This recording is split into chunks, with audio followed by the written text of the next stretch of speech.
Bine v-am găsit, bine v-am regăsit, dragilor din Zodia Pești, oriunde v-ați afla. Suntem din nou împreună la o nouă lectură pentru perioada cuprinsă între 12-18 ianuarie.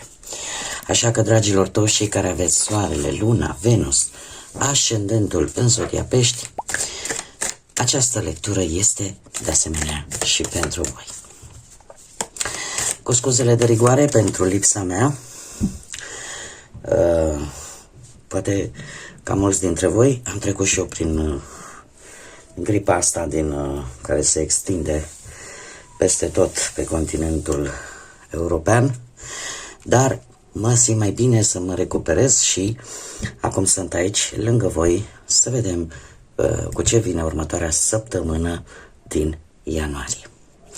Desigur, dragilor, nu uitați, este o lectură general colectivă, așa că vă rog să luați decât ceea ce rezonează cu voi.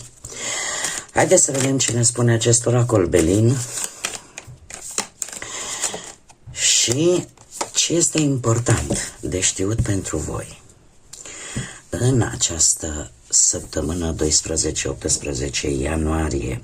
Avem Soarele și de asemenea îl avem pe Marte. Ca și numere avem numărul 4, numărul 36 și numărul 9.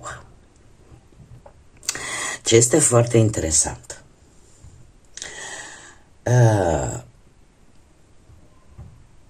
avem noi începuturi. Eu aș spune că sunt niște începuturi destul de bune. Nu știu,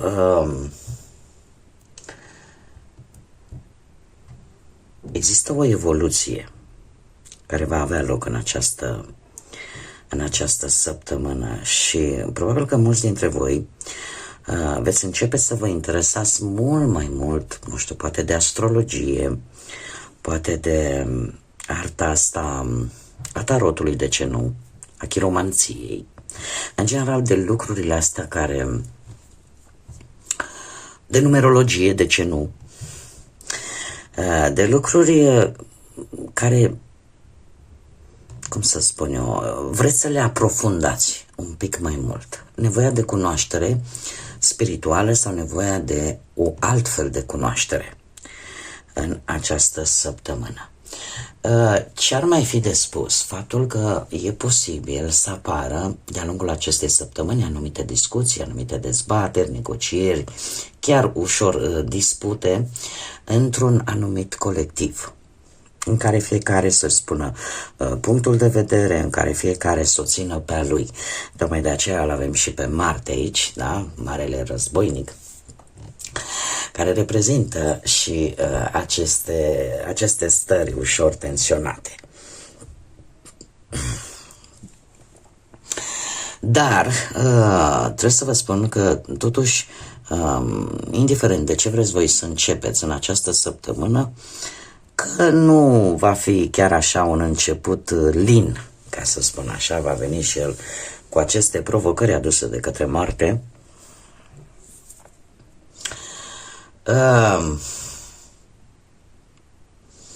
Voi veți ști într-un fel sau altul să vă apărați interesele, mai ales dacă vorbim de bani. Și paradoxal, cei care sunteți destul de orgolioși, acest orgoliu vă poate ajuta sau vă poate permite, ca să spun așa, să treceți de aceste dificultăți. E ca și cum mai spune, pe mine nu mă interesează ce spun alții, eu vreau să încep acest lucru și restul sunt doar povești. Adică poate avea și o conexiune și un context pozitiv pentru voi, tocmai acest orgoliu. De asemenea, e posibil pe partea asta sentimentală să apară o ușoară încăpățânare, o înverșunare, da? Care poate duce la aceste discuții destul de aprinse pentru unii, sau pur și simplu această înverșunare, această încăpățânare să vă ajute poate să vă apărați ceva vis-a-vis de relațiile voastre sentimentale. Iar cei care sunteți singuri, se pare că ieșiți în evidență, vreți să ieșiți în evidență cu ceva prin intermediul comunicării. Deja nu mai este o energie care vorbește de acțiune, deja sunteți mai bătăioși, sunteți mult mai, ca să zic așa, mai hotărâți în a face lucrurile, ceea ce nu este rău. Și asta anunță, acum trebuie să vă spun, anunță apropierea de sfârșitul lui ianuarie, când multe planete, printre care una care a fost în semnul vostru, dacă nu mă înșel, Saturn, care va ieși din semnul vostru, nu, Neptun, mă scuzați, care iese din semnul vostru și va intra în semnul Berbecului, care este un semn de foc.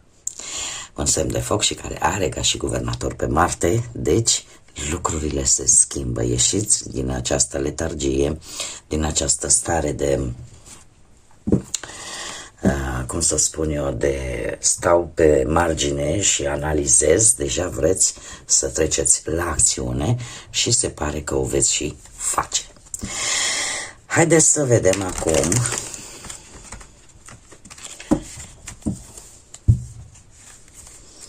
ce ne spune tarotul, ce vine pentru dragii mei din Pești în săptămâna 12-18 ianuarie 2026.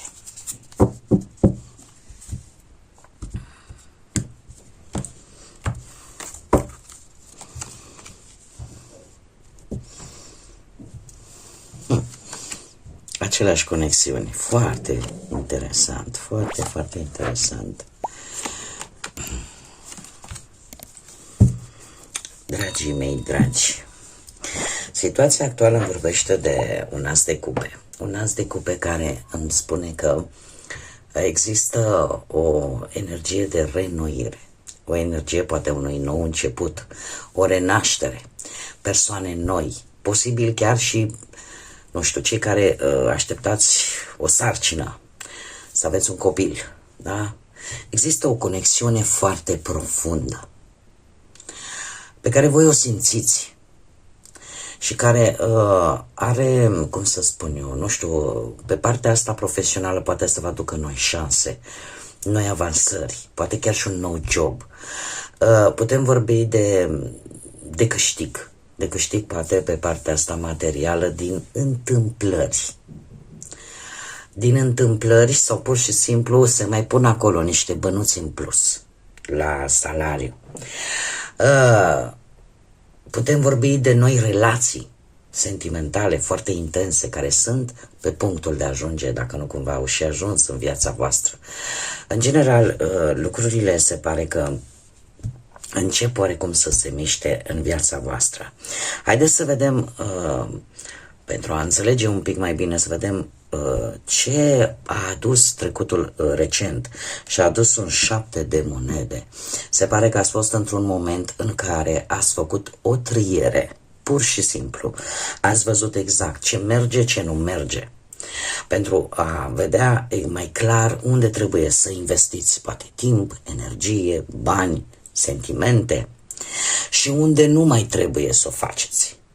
În general, 7 de monede îmi vorbește de obiectivele voastre și de randamentul pe care acestea îl dau.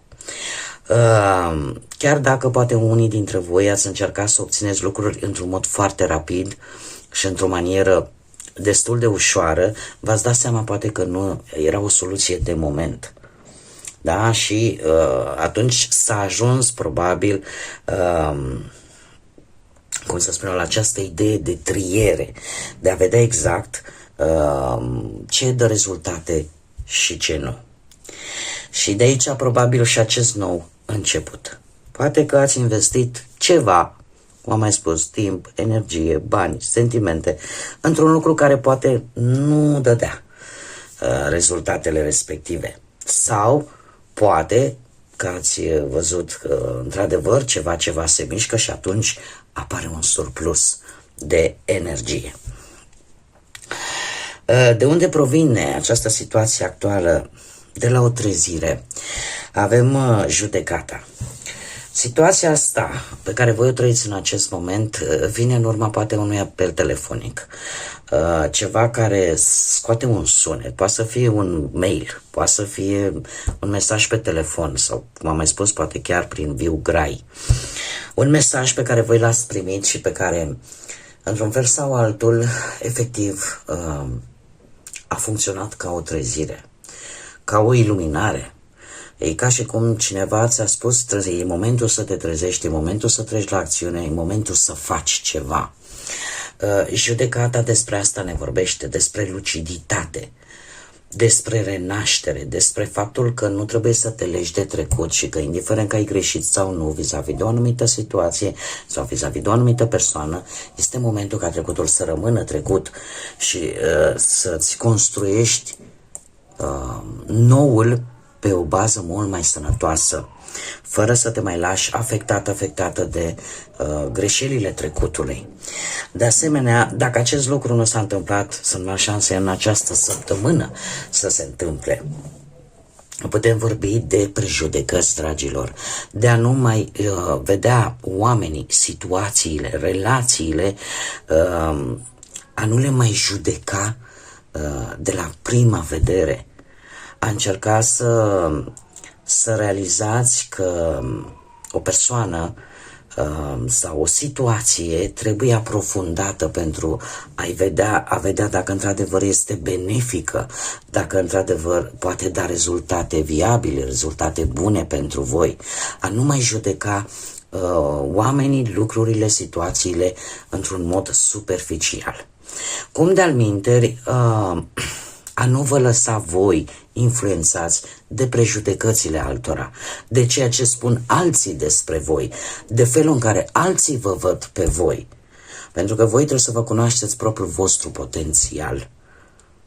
Contează foarte mult ce credeți voi despre voi, să vă puneți voi în valoare, în primul rând, și nu să așteptați neapărat aprobarea și lauda celor din jurul vostru. Care este mesajul Universului pentru voi în această săptămână? Avem forța, zodia Leu, poate că unii dintre voi aveți și un ascendent în Leu. Mesajul Universului spune foarte clar: poți îmblânzi bestia, da? Cu ghilimele de rigoare. Poți face uz de modul tău, de acea forță interioară care te ajută să comunici, să folosești cuvântul într-o manieră care să te ajute, într-o manieră în care să convingă. Și chiar dacă sună un pic ciudat, să poți manipula situațiile și în favoarea ta, o poți face.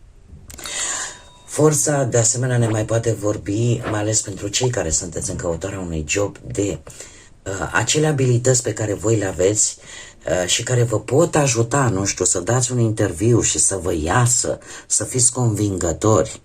Nu trebuie să arătați precum o fiară, da? Trebuie să vă folosiți acele lucruri și acele abilități interne pentru a convinge, pentru a arăta lumii exact ce am mai spus, că dincolo de aparența voastră aveți potențial și că puteți, mai ales dacă vorbim de cariera asta profesională. De asemenea, putem vorbi de intrări bune de bănuți, de faptul că, cum să spun eu, unii dintre voi poate veți fi interesați să achiziționați ceva mobil, da? Deci nu ceva static, ceva care se poate muta dintr-un loc în altul. Un lucru. la care poate unii dintre voi s-au gândit. De asemenea, toleranța, înțelegerea în această săptămână este foarte benefică pentru voi. Cum de alminteri, asta vă poate ajuta să rezolvați lucruri și vă poate ajuta pur și simplu să nu aveți teamă. Să nu aveți teamă să cunoașteți oameni noi, să căutați iubirea dacă asta simțiți, să o faceți fără să aveți frică, fără să aveți teamă că veți fi judecați, că veți fi văzuți într-un mod greșit. Arătați-le de fapt că prejudecățile nu sunt bune. Niciodată nu vom ști până nu discutăm cu o anumită persoană sau până când nu analizăm o anumită situație, niciodată nu vom ști de fapt care este adevărul din spatele acelei persoane, acelei relații sau acelei situații. De asemenea, un 7 de spade în această săptămână. Un 7 de spade care, dat fiind că se află între două cărți pozitive, trebuie să vă spun că ne vorbește foarte mult de istețime. Dragilor, fiți isteți. Fiți isteți în această săptămână, pentru că se poate. Fiți cu băgare de seamă, e posibil să aveți anumite energii pe lângă voi care vă cam urmăresc. Ori că vă urmăresc, nu știu, din punct de vedere sentimental, vă tot caut așa să afle despre voi informații pe rețelele astea de socializare sau întrebând de la unul la altul, dar este cineva din umbră care încearcă să obțină cât mai multe informații în ceea ce vă privește. Ce-ar mai fi de spus? Faptul că unii dintre voi e posibil să aveți tentația, sau tendința, mai bine zis, de a fugi. De a fugi înainte de a înfrunta o anumită problemă într-un mod fățiș, într-un mod direct. De ce? Pentru că simțiți că sunteți vulnerabili, că sunteți fragili. Și cumva încercați să scăpați într-o manieră cât mai bună sau cumva veți încerca să faceți lucrurile în propria voastră manieră, care până la urmă nu este un lucru rău. Dar trebuie să le faceți corect. Trebuie să le faceți corect. Cum de asemenea vine și cu o mică atenționare, atenție la acele persoane care v-au demonstrat că deja nu se mai poate avea încredere în ele. Care este sfatul cărților sau potențialul acestei săptămâni pentru voi, dragilor? Un rege de monede care vine să ne spună că atâta timp, mai ales cei care aveți poate un ascendent în zodii de pământ, Taur, Fecioară sau Capricorn, atâta timp cât sunteți ambițioși, atâta timp cât, cum să spun eu, atât din punct de vedere spiritual, emoțional, sunteți echilibrați, asta vă poate ajuta să vedeți mult mai bine ce șanse aveți și vis-a-vis de anumite situații și să vă adaptați mult mai bine la acele noi situații care pot veni în viața voastră. Acest rege de monede îmi poate vorbi de cineva care poate sau nu să aibă legătură cu zodiile de pământ, Taur, Fecioară, Capricorn, care vă poate ajuta, de exemplu, să obțineți un beneficiu sau să obțineți un job sau să obțineți o avansare, nu știu, un progres. Cum, de asemenea, ar fi bine în această săptămână să vă asumați din punct de vedere material decât acele riscuri necesare și să fiți un pic mai calculați. Da? Nu vă asumați riscuri inutile, mai ales când e vorba de bani. Sau cel puțin nu în această săptămână. Pe perioada 12-18 ianuarie, ceea ce ține de viața sentimentală, trebuie să vă spun că există posibilitatea să vă rezolvați o problemă de relație.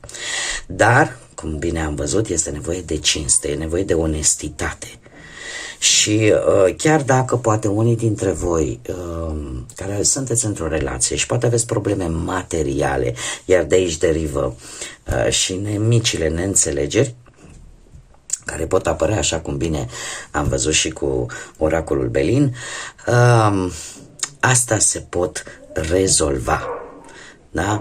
Așa că, mai ales, e o perioadă care, eu spune că este totuși trecătoare. Nu este ceva de durată. Încă un aspect important, mai ales pentru cei singuri, trebuie să înțelegeți că nu e obligatoriu să vă accepte toată lumea. Vă vor accepta cei care vă vor aprecia calitățile. E posibil ca în această săptămână să existe șansa întâlnirii cu o energie care să vă trezească interesul. Acum nu neapărat poate vă trezește interesul, pentru că e posibil să aveți și o situație materială destul de bunicică. Eu cred că o să vă atragă atenția dintr-un alt punct de vedere. Da? Adică și partea asta cu